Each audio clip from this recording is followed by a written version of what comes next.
আমি শুভঙ্কর শীল, শুভঙ্কর কনসাল্টিং এর প্রধান নির্বাহী এবং লিড কনসালটেন্ট। আমি আজ এসেছি আমাদের বাংলাদেশের ঢাকা বিশ্ববিদ্যালয়ের সিনেট ভবনে, যেখানে আজ এবং গতকাল থেকে শুরু হয়েছে দুদিনব্যাপী 24তম ন্যাশনাল রিনিউয়েবল এনার্জি কনফারেন্স, যেটি আয়োজন করেছে institute of energy, Dhaka university এবং গ্রিন টেক ফাউন্ডেশন।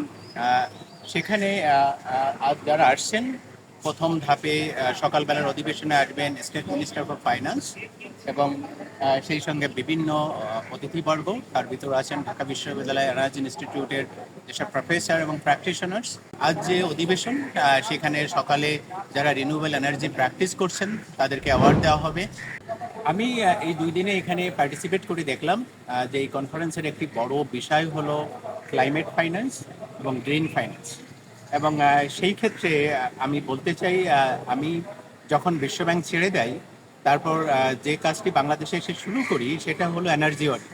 এবং সেটি বিভিন্ন প্রাইভেট সেক্টরে যেসব ম্যানুফ্যাকচারিং কনসার্ন আছে, বিশেষ করে স্পিনিং কোম্পানিগুলো যাদের আসলে প্ল্যান্ট বা ফ্যাক্টরি খুবই এনার্জি হাঙ্গি, সেখানে আমরা এনার্জি অডিট করে তাদের এনার্জির যে কনজাম্পশন, সে ইউজেস, সেটাকে 21% সেভ করতে পারি। এবং আমি দেখলাম এখানে এসে যে এনার্জি অডিট বাংলাদেশে এখন কম্পালসারি, এবং বাংলাদেশ সরকারের কর্তৃপক্ষ এই এনার্জি অডিটকে কম্পালসারি করেছে এবং সেটি ইনস্টিটিউশনালাইজ করা হয়েছে। সুতরাং এটি একটি বড় স্টেপ এবং এটি সামনে আমাদের এনার্জি সংরক্ষণে একটি বড় ভূমিকা রাখবে।